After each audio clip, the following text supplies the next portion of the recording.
Mechanics को। मैं बिल्कुल बेस से जाऊंगा आज। मैकेनिक्स को आपने पढ़ा, मैकेनिक्स क्या होता है? डेफिनेशन है बेटा, मैकेनिक्स ये है द ब्रांच ऑफ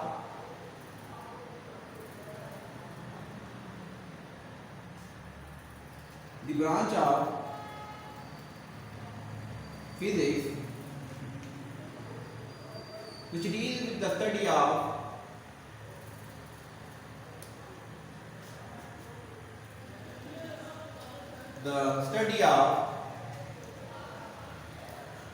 लाइन थोड़ा पहले रखिए।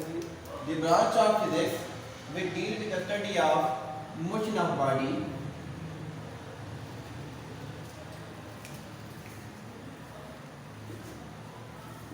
its causes and effect। कि जब भी कोई बॉडी मूव करती है, जब भी कोई बॉडी क्या करती है, मूव करती है, तो वो मैकेनिक्स में आ जाएगी चीज। ये बात मैं पहले डिस्कस कर चुका हूं मैं, ठीक है, ये बात डिस्कस कर चुका हूं, पहले पढ़ा चुका हूं कि जब भी कोई बॉडी मूव करती है तो मूवमेंट को कहते हैं मैकेनिक्स। बॉडी की मोशन को क्या कहते हैं मेरे बेटा? मैकेनिक्स। और भी डिस्कस करते हैं, आज डिटेल में करेंगे कि जब कोई बॉडी मूव करती है, बॉडी की मोशन को स्टडी को क्या कहते हैं? मैकेनिक्स कहते हैं। अच्छा, मोशन क्यों होती है जी? इसके काजेस क्या हैं? कौन मोशन को काज करवा रहा है जी? मोशन किसकी वजह से हुई है? ये हो गए काजेस। और इस मोशन के होने की वजह से इसके इफेक्ट क्या होंगे? एग्जांपल देता हूँ, बात क्लियर हो जाएगी आपको। मिसाल के तौर पे आपके पास जो है, आपके पास एक गाड़ी है, साइकिल है या रेडी है, ठीक है जी। तो आपके पास जो है एक कार्ट है, एक रेडी है मेरा बेटा। तो आप इसको धक्का देना है, ये मूव करेगी, ऐसे यहां आ जाएगी।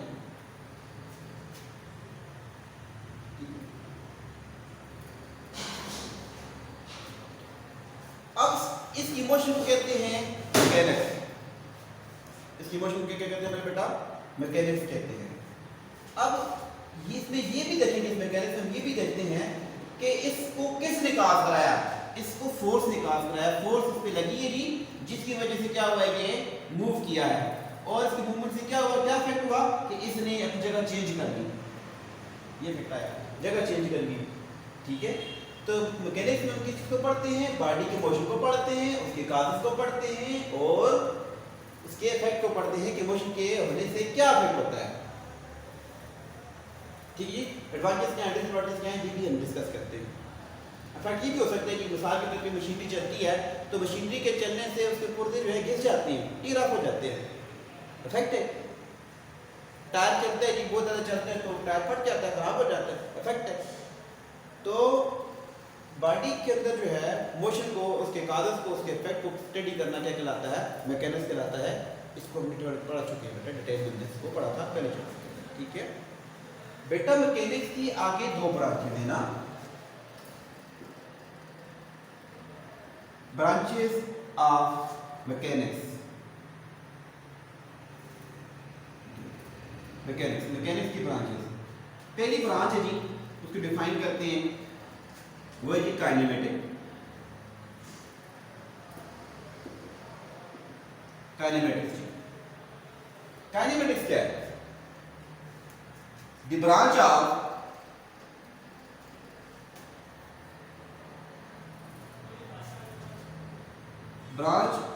मैकेनिक्स, फिजिक्स भी ले सकते हैं। द ब्रांच ऑफ मैकेनिक्स लिखें, फिजिक्स लिखें, आपकी मर्जी, बात एक होगी। The branch of mechanics which deal with the study of which deals with the study of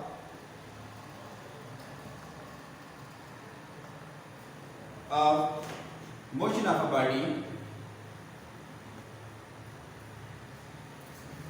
without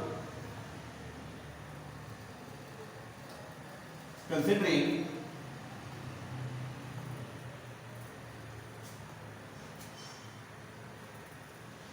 the causes of motion, ये causes की बात है। मैकेनिक्स की ऐसी ब्रांच जिसमें हम इस बात को स्टडी करें कि बॉडी की मोशन को स्टडी करें, लेकिन मोशन किसकी वजह से हो रही है इस चीज को स्टडी नहीं करना। बस बॉडी मूव करके तो ये क्या है, काइनेमेटिक है। बॉडी मूव करके तो क्या है, काइनेमेटिक है। कौन करवा रहा है, हमने इस चीज को छेड़ना ही नहीं है, ये टॉपिक की बात नहीं है। अगर बॉडी की मोशन हो रही है तो काइनेमेटिक है। इसके काजल को स्टडी किए बगैर अगर हम लोग बॉडी की मोशन को स्टडी करें तो ये क्या कहलाएगा जी, मैकेनिक्स है। पंखा चल रहा है तो काइनेमेटिक्स है, पंखा चल रहा है काइनेमेटिक्स है। किसकी वजह से चल रहा है हम इसको स्टडी नहीं करेंगे। अगर स्टडी करेंगे तो फिर ये और ब्रांच बन जाएगी। बस पंखा चल रहा है तो ये क्या है, काइनेमेटिक है। विदाउट काजेस जो है अगर हम लोग स्टडी करेंगे तो ये आ जाएगा जी काइनेमेटिक्स। ठीक है, क्या कहलाएगा ये मेरे जी, kinematics.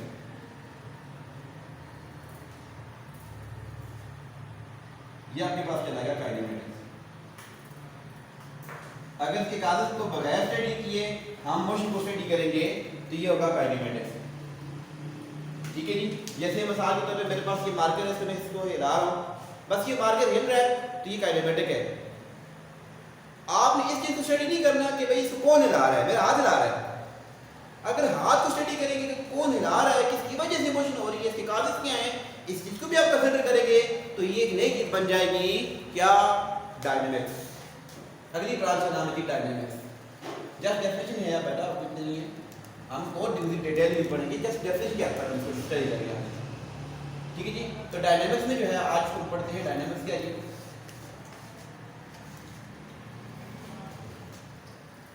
The branch of mechanics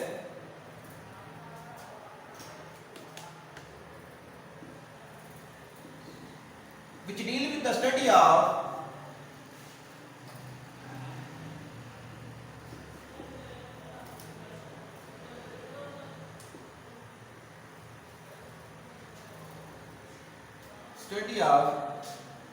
motion of body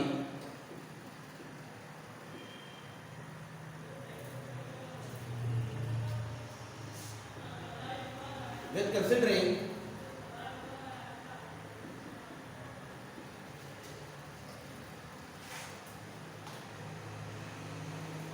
the causes of motion।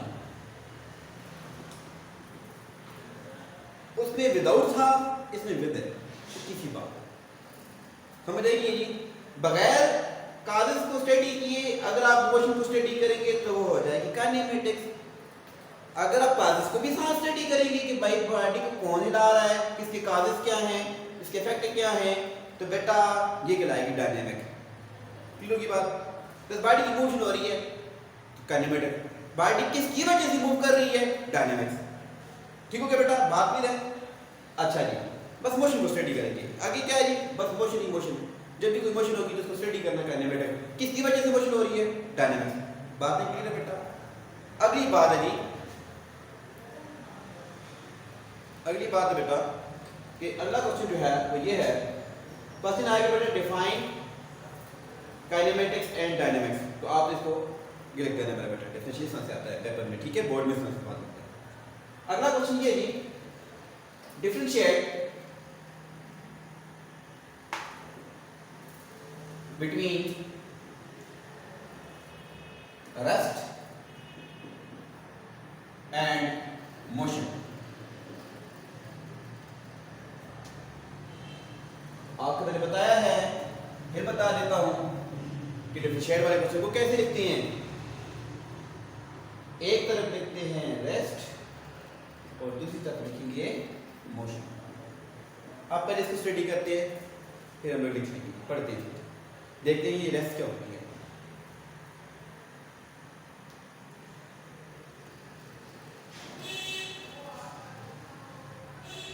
बच्चों बात ये है, रेस्ट जो इस चीज को कहते हैं कि अगर कोई body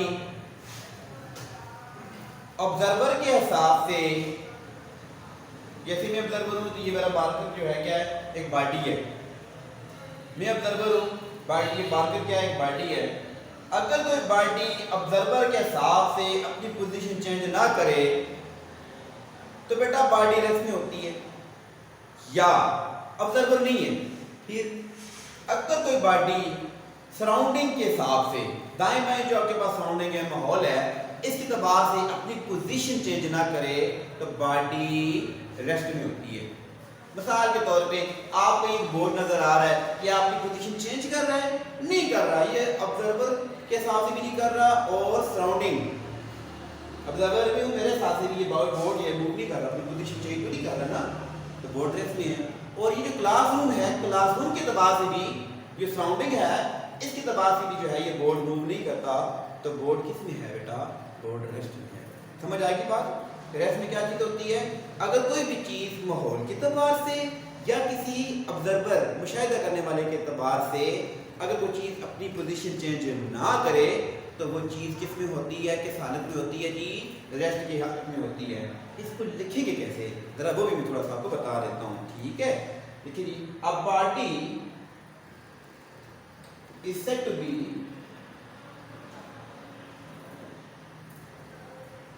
at rest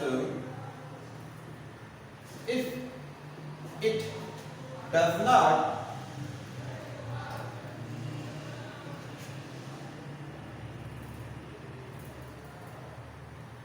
change its position with respect to WRT का मतलब होता है with respect to observer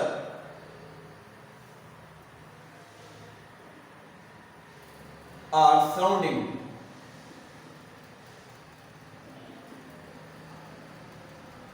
बात समझ आ गई? एग्जाम्पल क्या देंगे जी आपके, ये पहला पॉइंट इसका। दूसरा पॉइंट अब आपको बात समझ आ गई होगी। दूसरा पॉइंट ये चीज एग्जाम्पल है, फॉर एग्जाम्पल अब इसे एग्जाम्पल दो जी। Stone placed on earth is an adjust.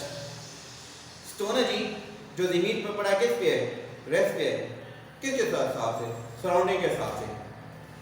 A car is at rest with respect to observer। एक कार खड़ी है जी यहाँ पे, किस में, रेस्ट में है, किसके हिसाब से, ऑब्जर्वर के हिसाब से। ऑब्जर्वर देख रहा है कार अपनी पोजीशन चेंज नहीं कर रही, तो कार किस में है, रेस्ट में है। हमें यहाँ पे देखें जी, ऑब्जर्व कर रहा हूँ, बोर्ड पे खड़ा है, अपनी पोजीशन चेंज नहीं कर रहा, तो बोर्ड किस में है, रेस्ट में है। ठीक है जी, तो क्या लिखेंगे जी, car is at rest with respect to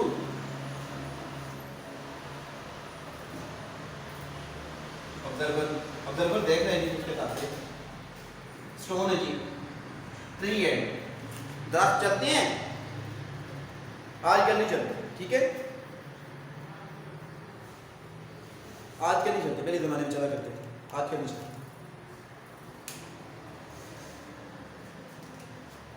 ठीक है। Stone is at rest. Stone is at rest with respect to surrounding.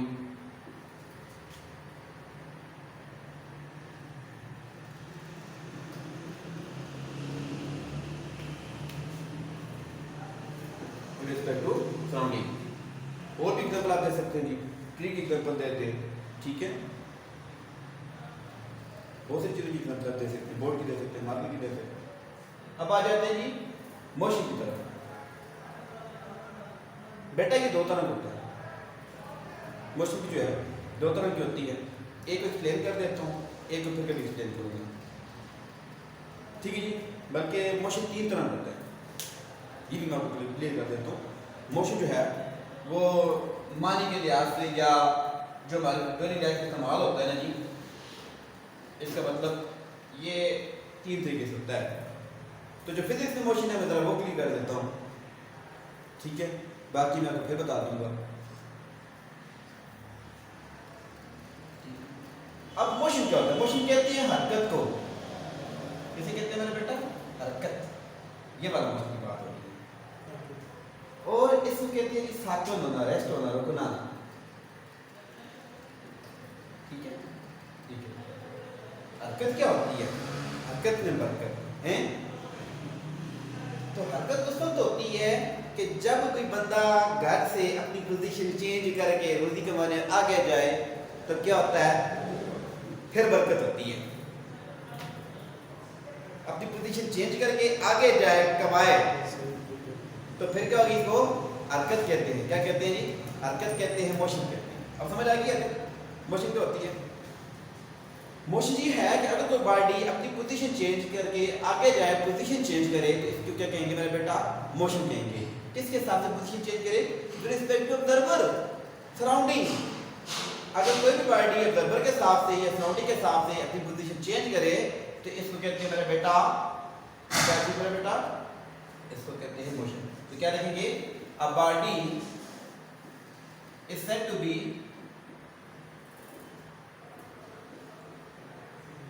a body is said to be at motion. Body उस वक्त मोशन में होगी if it changes its position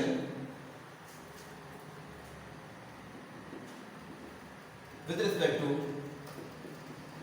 observer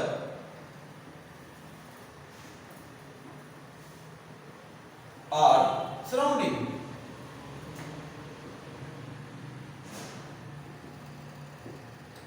वही definition है। यहाँ पे मैंने डर लगाया था, पर डर हटा देना, चेंजेस कर देना बस। अगर कोई बॉडी ऑब्जर्वर के हिसाब से या सराउंडिंग के हिसाब से अपनी पोजीशन चेंज करती है, वो बॉडी रेस्ट में नहीं होती बल्कि मोशन में होती है। बात समझ आएगी? अच्छा जी, एग्जांपल क्या होगी इसकी? फॉर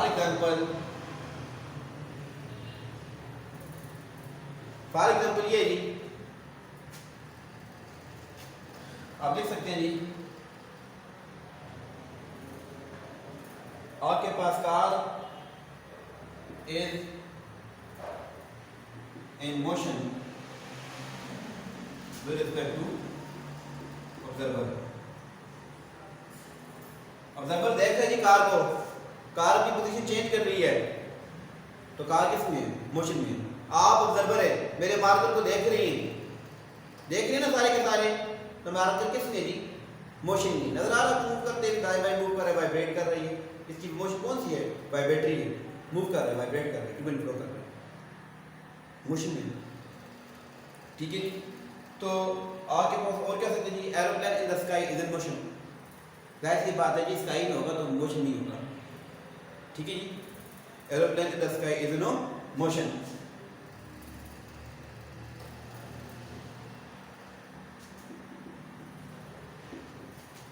स्काई क्या उसका बन जाएगा? सराउंडिंग बन जाएगा। Aeroplane in the sky is in motion. ठीक हो गया मेरे बेटा? दूसरी एग्जांपल आप देखें, दो की तीन होगी, एक एग्जांपल और आपको दे देंगे। ठीक है जी, butterfly is in motion with respect to surrounding. ठीक है, उसके बाद एग्जांपल दे देंगे। अर्थ क्या आप एग्जांपल दे देंगे? अर्थ है जी, ठीक है जी, रिवॉल्विंग का अर्थ अराउंड द सन। ठीक है जी, revolving of earth around the sun is in motion with respect to, किसके साथ मोशन है? With respect to surrounding. Surrounding के साथ से क्या है? मोशन में। ठीक है मेरे बेटा, बात समझ आ गई? को मस्त आप साइंस में वो तो बताइएगा। ठीक है, अच्छा तो बेटा यहाँ तक किसी को मस्त हो तो बताइएगा। मैं दोबारा से लेक्चर को थोड़ा सा समराइज कर देता हूँ, उसके बाद जो है बात करते हैं। हमने मैकेनिक्स को पढ़ा। मैकेनिक्स क्या होती है? Study of motion of a body, it's cause and effect. फिर हमने इसकी ब्रांचेस को पढ़ा, ब्रांचेस ऑफ मैकेनिक्स को हमने स्टडी किया। ब्रांचेस ऑफ मैकेनिक्स को हमने स्टडी किया, तो ब्रांचेस ऑफ मैकेनिक्स में क्या है कि ब्रांच जो है वो काइनेमेटिक है। काइनेमेटिक क्या है जी? The branch of mechanics we deal with the study of motion of a body without considering the causes of motion. ठीक है जी, इसके काजेस क्या है इसको कंसीडर नहीं करना, ये कहलाएगी काइनेमेटिक। सिमिलरली अगर हम लोग बात करें, ठीक है जी, डायनामिक की, तो डायनामिक में क्या है कि ये मैकेनिक्स की ऐसी ब्रांच है जिसमें हम किसको स्टडी करते हैं जी? मोशन को स्टडी करते हैं, लेकिन उसके काजेस को भी क्या करते हैं? स्टडी करते हैं। ठीक है, फिर हमने रेस्ट को स्टडी किया उसके बाद मोशन को स्टडी किया। रेस्ट वो चीज़ होती है जी, अगर कोई बॉडी जो है अपनी पोजीशन चेंज ना करे तो रेस्ट में होती है। एग्जांपल जो है जी स्टोन है। ठीक है जी, stone place on earth is in rest. ठीक है जी, आपके पास मोशन की बात की, मोशन क्या होता है? अगर कोई बॉडी अपनी पोजीशन चेंज करती है तो वो क्या होती है जी? मोशन में होती है। लेकिन चेंज किसके साथ से करे? ऑब्जर्वर के साथ से करे और साउंड के साथ से करे, तो ये किसमें होती है जी? मोशन। अब इस एग्जांपल मैंने आपको दे दी किसके साथ से जी? कार इज इन मोशन, ठीक है जी, विद रिस्पेक्ट टू ऑब्जर्वर और साउंडिंग। छोटी सी ट्रिक एक बात है, इसके बाद जो है बात खत्म करते हैं। देखो बेटा, बात ये है कि अगर दो बॉडीज हैं, दो मोटरसाइकिल हैं, दोनों सेम स्पीड से जा रहे हैं, तो किसमें? रेस्ट में, मोशन में? अब आप सोचें, दोनों एक दूसरे के साथ से किसमें? दो गाड़ियां हैं, एक गाड़ी मरियम की है, एक गाड़ी ज़ैनब की है, और दोनों 60 किलोमीटर पर सेकंड के हिसाब से चल रही जी। तो दोनों गाड़ियां आपस में किस हिसाब से? रेस्ट में या मोशन में? ये आप मुझे बताएंगे। आप सोचिए ज़रा। दूसरी बात ये है कि अब एक तरीकाकार और है, मैं आपको ये बात आप सोचें, थोड़ी देर के बाद मुझे इसका आंसर बताएं आप सोच के। एक बात मैं आपको और बताता हूँ, एक और कैसे होता है, उसे कहते हैं रिलेटिव मोशन। रिलेटिव मोशन से मुराद ये होती है कि बात इसमें होता है कि दो पैसेंजर हैं जी, एक बस में जा रहे हैं, बस में पैसेंजर हैं, दो भी हो सकते हैं, दो से ज़्यादा भी हो सकते हैं, लेकिन आज फिलहाल से दो ही थे, ठीक है जी। दो पैसेंजर जा रहे हैं जी, बस में जा रहे हैं, तो दोनों पैसेंजर एक दूसरे के साथ से किस में जी? बैठे हुए गाड़ी में, गाड़ी चल रही है, पैसेंजर एक दूसरे के साथ से जी पोजीशन रेस्ट में है या मोशन में? दो पैसेंजर, गाड़ी चल रही है, सीटों पे बैठे हुए हैं, तो दो पैसेंजर क्या रेस्ट में है या मोशन में? ये आप सोच के बताएं। फिर आप जरा ये भी बताएंगे कि जो बंदा बाहर खड़ा है वो देख रहा है, तो उस हिसाब से ये पैसेंजर किस में? अच्छा, सोच लिया अपने आप सोच लिए। अच्छा, अब मैं आपको बताता हूँ, आप लोगों ने दिमाग में सोच लिया होगा कि भाई इसका आंसर ये होगा। मैं आपको बताता हूँ, आप अपना फिर ट्रू फाल्स देख लीजिएगा कि कौन सही था कौन गलत। देखो बेटा, अगर कोई भी दो पार्टी सेम स्पीड से चल रही होगी ना, तो वो दोनों एक दूसरे के साथ से रेस में होती है। दोनों एक दूसरे के साथ से किस होती है मेरा बेटा? रेस में होती है। जैसे आपके पास सैटेलाइट की स्पीड होती है और जमीन की स्पीड दोनों सेम होती है, 24 आवर होती है इनकी, ठीक है, 24 आवर में चक्कर मुकम्मल करते हैं, ठीक है। तो दोनों एक दूसरे के साथ किस में होते हैं? रेस में होते हैं। अगर कोई बॉडी सेम स्पीड से जाएगी, दोनों दो बॉडी या दो से ज़्यादा सेम स्पीड से जाएं, तो वो एक दूसरे के साथ से रेस में होती है, बेशक वो चल ही क्यों रही है, ठीक हो गया। अगली बात, अगला क्वेश्चन ये था कि अगर दो बॉडीज हैं, दो पैसेंजर हैं, दो मुसाफिर हैं, वो बस के अंदर बैठे हैं, तो वो दो तो एक दूसरे के साथ से रेस में है। पैसेंजर जो बस के अंदर बैठे हैं वो रेस में है, बेशक गाड़ी चल क्यों रही है, पैसेंजर किस में होंगे बेटा? रेस में होंगे। लेकिन वो बंदा जो बाहर खड़ा इंतजार कर रहा है या देख रहा है कि भाई बस चली गई है, उसके हिसाब से पैसेंजर भी मूव कर रहा है और गाड़ी भी मूव कर रही है। बात समझ आएगी? यही पैसेंजर एक दूसरे के साथ से रेस्ट में है, लेकिन बाहर वाले बंदे के साथ से कितनी है? मोशन में। इसे कहते हैं रिलेटिव मोशन। क्लियर की बात मेरा बच्चा? इमोशन के साथ ये वाली बात भी होती है बातों का। तो उम्मीद करता हूँ आज के लेक्चर आपको समझ आ गया होगा मेरा बेटा, ठीक है। तो नेक्स्ट लेक्चर में आपसे मिलते हैं।